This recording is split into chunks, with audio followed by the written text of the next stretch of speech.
Then, just as they entered the most dangerous part of the highway, Adama suddenly tensed. Her grip tightened on her bag, and her eyes darted to the road ahead.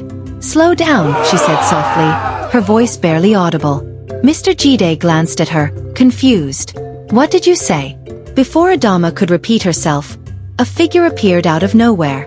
It was an old woman, bent under the weight of a massive basket on her head. She was walking directly in the middle of the road, her movements slow and deliberate. "Jesus Christ!" Mr. Jide shouted, his hands shaking as he slammed the brakes. The bus screeched, the tires leaving long black marks on the asphalt. "Don't hit her!" Adama yelled, her voice sharp and commanding. "Turn the wheel now!" Mr. Jide hesitated, his wide eyes fixed on the woman. She didn't look up, didn't react to the sound of the bus barreling toward her. It was as though she didn't even hear it. "Turn the wheel!" Adama screamed again, louder this time. Panicking, Mr. Jide yanked the steering wheel to the side. The bus swerved violently, skidding off the road and plunging into the ditch. Metal twisted and groaned as the bus tipped over, glass shattering with a deafening crash. Silence followed. Adama sat perfectly still in her seat, her hands clutching her bag. Around her, the passengers lay motionless, their bodies limp and lifeless. Mr. Jide's head rested against the steering wheel, blood dripping from a deep gash on his forehead. Adama unbuckled her seatbelt and stepped out of the wreckage. Her face was calm, almost detached, as she surveyed the scene. She turned her gaze to the road and saw the old woman standing there, her basket no longer on her head. Instead, it sat at her feet, glowing faintly in the dim light. The old woman's face was shrouded in shadows, but her presence was heavy, oppressive. Adama stared at her for a long moment, her expression unreadable. Then, without a word, she turned and walked into the darkness, disappearing as silently as she had arrived. The night swallowed her, leaving behind the twisted wreck of the bus and the dead passengers. Somewhere in the distance, a lone owl hooted, its call echoing through the empty highway. The sun rose slowly over the highway, casting its golden light on the grim scene below. The wrecked bus lay in the ditch, its broken windows glinting in the sunlight. A group of passers-by had gathered, murmuring in low voices as they stared at the lifeless bodies being pulled out one by one. A few men worked to clear the wreckage, but something about the crash felt strange. One of them, an older man with a weathered face, paused and glanced toward the road. "It's that stretch again," he muttered, shaking his head. "No driver makes it past here alive at night." "Why do they keep driving this route then?" another man asked, his voice trembling. The older man sighed. "Because they don't believe the stories. They think it's just bad luck." As the men worked, they failed to notice a figure standing far off in the shadows of the trees. Adama watched silently, her expression blank, as the scene unfolded. She wasn't a part of this world. Not really. The screams of the dying, the shock of survivors, the grief of families, all of it passed through her like whispers on the wind. She turned her gaze back to the road, her mind on the old woman. Adama knew her well. The woman's role was clear, to ensure no one made it through the highway alive. But last night had been different. Something had shifted. The old woman had looked at her before disappearing into the darkness. That was unusual. She rarely acknowledged Adama, let alone made eye contact. Adama frowned, a flicker of doubt creeping into her thoughts. Suddenly, a loud voice broke her concentration. "What do you mean, no footprints?" Adama turned to see one of the men shouting at another. They were standing in the middle of the road, pointing to where the old woman had crossed the night before. "There's nothing here," the man insisted. "No signs anyone walked this way. It's like she vanished into thin air." The older man's face grew pale. "That's because she's not human," he said in a hushed tone. "And neither was the girl sitting at the front of the bus." Adama's eyes narrowed, but she said nothing. She stepped back into the shadows, her presence fading like a breath in the cold morning air. There was still work to do. By the following evening, news of the crash had spread across Lagos and Ibadan. People whispered about the deadly stretch of highway, their voices tinged with fear. It wasn't the first accident, and everyone knew it wouldn't be the last. At the local bus park, drivers gathered in small groups, talking in hushed tones. One of them, a younger man named Tunde, listened intently. Unlike the others, he wasn't afraid. Tunde was known for his bravery, or recklessness, as some called it. "Another crash last night," an older driver said, shaking his head. Same place. Same story. They say it's a curse, someone muttered. That old woman. She's not human. Tunde frowned. All of you are just scared of shadows, he said, his voice firm. There's no such thing as curses or ghosts. The drivers just don't know how to handle the road. The older man turned to him, his expression grave. Tunde, this isn't about bad driving. People say they've seen her. She crosses the road with her basket, and then... It's too late. I'm not afraid of any woman, Tunde replied. If I see her, I'll drive right through her. The group fell silent. One by one, the drivers walked away, shaking their heads. Tunde shrugged and leaned back against the wall, watching the buses come and go. Deep down, he felt a flicker of curiosity. Who was this woman that everyone feared so much? As night fell, Tunde decided he would take the late shift. He would drive the same route where the crashes kept happening. If there was something or someone out there, he would face it head-on. The bus terminal was quieter than usual that night. Tunde sat in the driver's seat, his hands gripping the wheel as passengers boarded. His eyes scanned the crowd, searching for any sign of the strange woman people spoke of. Just as he was about to start the engine, a figure approached the bus. It was a young woman, dressed simply, her face calm and unreadable. She climbed aboard and sat at the front, right next to him. Where are you headed? Tunde asked, glancing at her. Ibadan, she replied softly. Tunde nodded and started the engine. As the bus pulled out of the terminal, he couldn't shake the feeling that there was something odd about the woman. She was too quiet, too still. But he pushed the thought aside and focused on the road. The ride began uneventfully. The passengers chatted quietly, some dozing off as the bus hummed along the highway. Tunde kept his eyes on the road, his grip on the wheel firm.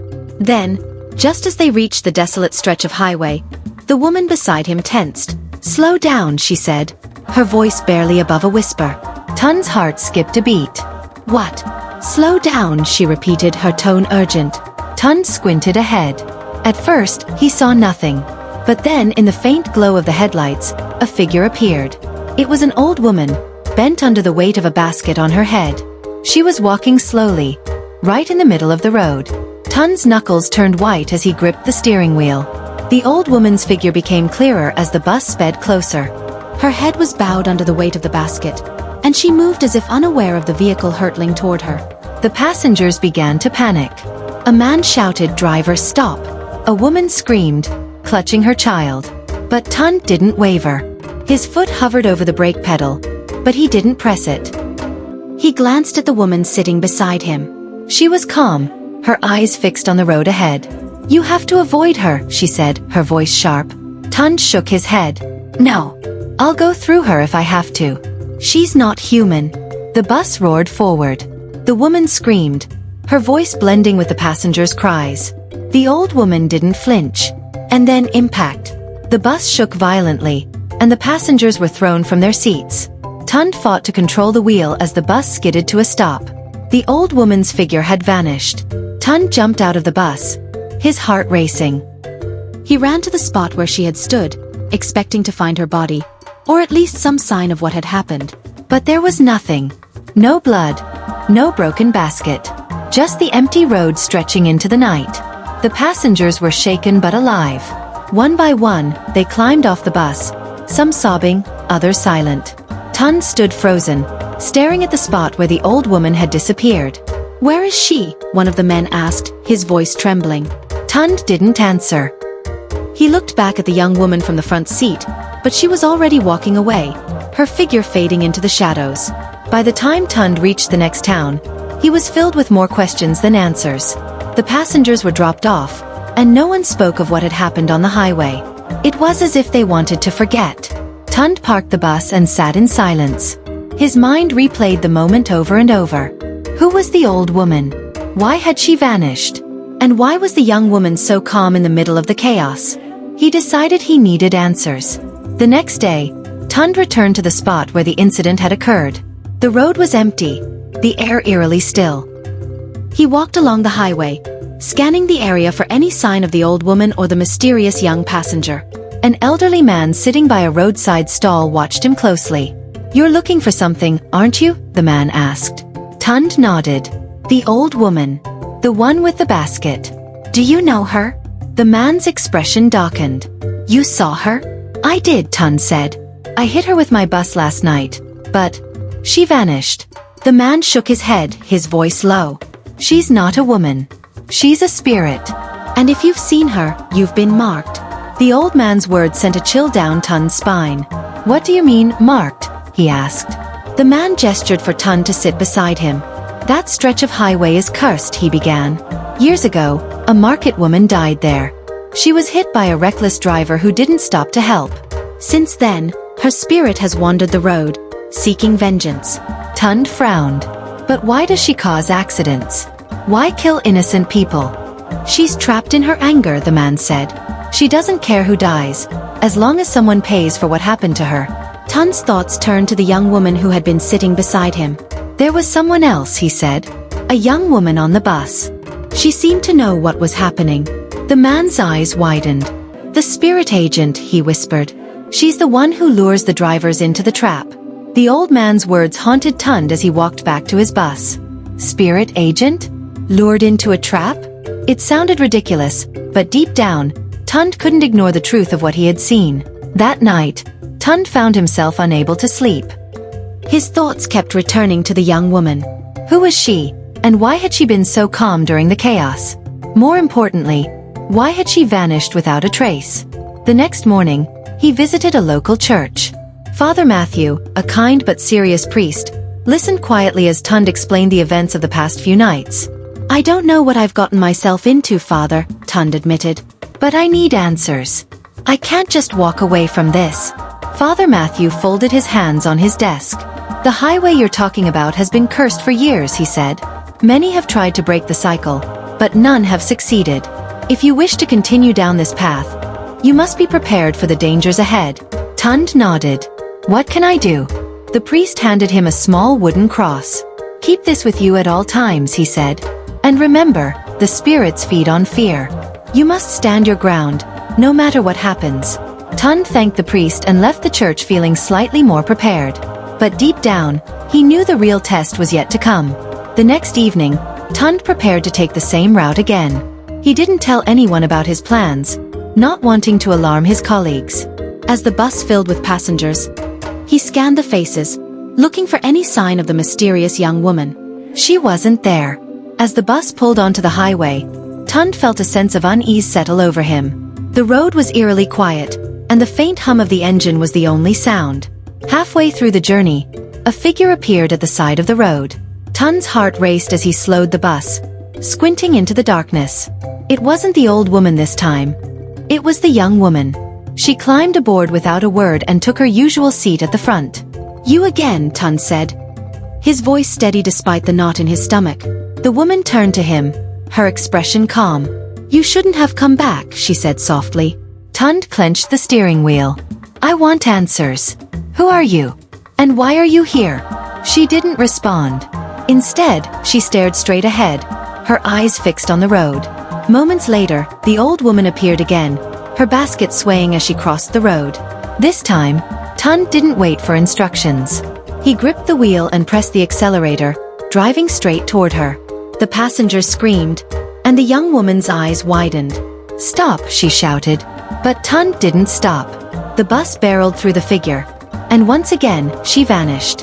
When the bus reached its destination, Tunde stepped out and waited for the young woman to leave. But when he turned back, her seat was empty. She had disappeared again. Frustrated, Tunde decided to stay in Abadan for the night. He walked through the quiet streets, replaying the events in his mind. He was so lost in thought that he didn't notice the figure following him. When he finally turned a corner, she was there. The young woman. You're persistent, she said, her voice low. Tunde's heart raced. Who are you? I'm Adama, she said. And you've put yourself in more danger than you realize. Adama hesitated before speaking again. The old woman you saw is not a person. She's a spirit tied to this highway. Her task is to punish the living for sins they may not even know they've committed. Tunde frowned. And what about you? What's your role in all of this? Adama looked away. I'm her agent. I guide the drivers and ensure they meet their fate.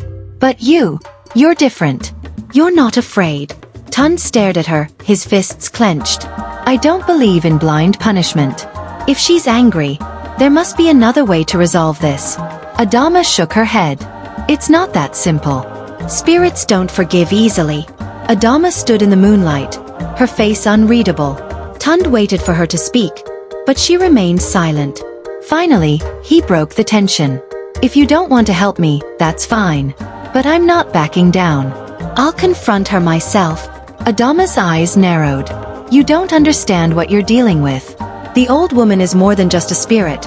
She's fueled by centuries of pain and anger. She won't rest until she's avenged. Then help me stop her, Tunde said firmly. If you've been working with her, you must know how to end this. Adama hesitated. She had spent years guiding drivers to their deaths, bound by forces she didn't fully understand. But Tunde's defiance stirred something in her. A flicker of hope, or maybe rebellion. I'll help you, she said finally. But only because I want answers too. They sat by the roadside as Adama began to explain. The old woman's name was Mama Ebel. Decades ago, she was a trader who traveled between Lagos and Ibadan.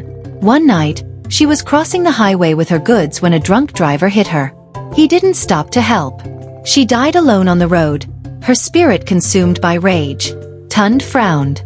But why punish innocent people? Not every driver is like that man. She doesn't see the difference, Adama replied. To her, every driver is the same. Annie, I was chosen to ensure her vengeance. Chosen? Adama nodded. I wasn't always like this. I was human once. I made a deal with forces I didn't understand, and now I'm bound to her. Tunde's determination deepened. Then we'll find a way to free you too. The next day, Tunde and Adama visited Baba Yemi, an elder known for his knowledge of spiritual matters. His home was filled with ancient charms and carvings, and he greeted them with a knowing smile. So you've encountered the curse, Baba Yemi said, motioning for them to sit. And you seek to end it? Yes, Tunde said. Tell us how. Baba Yemi's expression darkened. Breaking such a curse is not easy. Mama Ebel's spirit is tethered to the highway by her pain. To free her, you must confront her in her domain and offer her what she truly desires. And what is that? Adama asked. Baba Yemi sighed. Justice.